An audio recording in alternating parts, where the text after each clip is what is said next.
बहुत से लोगों को लगता है कि मोती झरना गंगा नदी पर स्थित है, लेकिन ये जानकारी गलत है। वास्तव में मोती झरना अजय नदी पर स्थित है।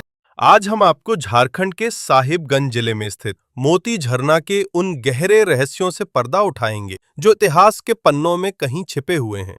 क्या आप जानते हैं कि ब्रिटिश काल में भी इस झरने को इसके अनुपम सौंदर्य के लिए पहचाना जाता था?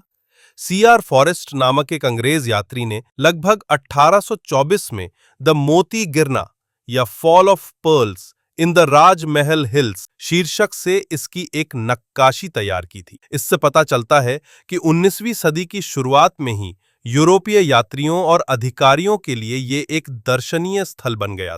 इसी तरह सीताराम ने भी 1820 में इस झरने का एक चित्र बनाया था। ये दस्तावेज हमें बताते हैं कि ब्रिटिश काल में भी इस झरने की खूबसूरती दूर दूर तक प्रसिद्ध थी। मोती झरना राजमहल पहाड़ियों का एक हिस्सा है जो अपने अनूठे भूवैज्ञानिक इतिहास के लिए जानी जाती हैं। ये पहाड़ियां राजमहल ट्रैप्स का हिस्सा हैं जो लाखों साल पहले हुई ज्वालामुखी गतिविधियों से बनी हैं। ब्रिटिश भूवैज्ञानिकों ने इन क्षेत्रों का गहन सर्वेक्षण किया था क्योंकि यहाँ कोयले और अन्य खनिजों की संभावना थी।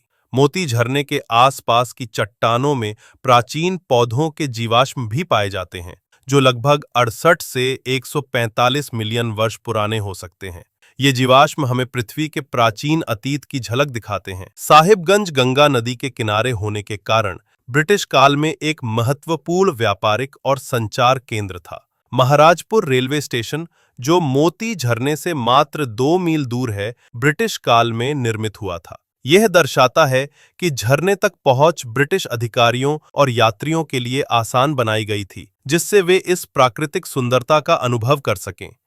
स्थानीय मान्यता है कि भगवान शिव कभी तपस्या हेतु इसी क्षेत्र की एक गुफा में विराजे थे और मोती झरना का निर्मल जल उन्हीं की तपोभूमि को शीतल करने के लिए धरती पर उतरा था। तभी से इस झरने के पास मौजूद प्राचीन गुफा में एक स्वयंभू शिवलिंग स्थापित है, जिसे मोतीनाथ धाम के नाम से पूजा जाता है। कुछ कहानियों के अनुसार प्राचीन काल में साधु संत यहाँ तपस्या करने आते थे। ये लोक कथाएं इस स्थान को एक गहरा आध्यात्मिक और सांस्कृतिक महत्व प्रदान करती। स्थानीय मान्यताओं के अनुसार मोती झरने के पानी में औषधीय गुण होते हैं। कई लोग इसे विभिन्न बीमारियों, विशेषकर त्वचा रोगों के लिए लाभकारी मानते हैं। यह विश्वास सदियों से चला आ रहा है। मोती झरना सिर्फ एक मनमोहक प्राकृतिक स्थल नहीं, बल्कि एक ऐसा स्थान है जहां प्रकृति की भव्यता और सदियों पुराना इतिहास एक साथ मिलते हैं।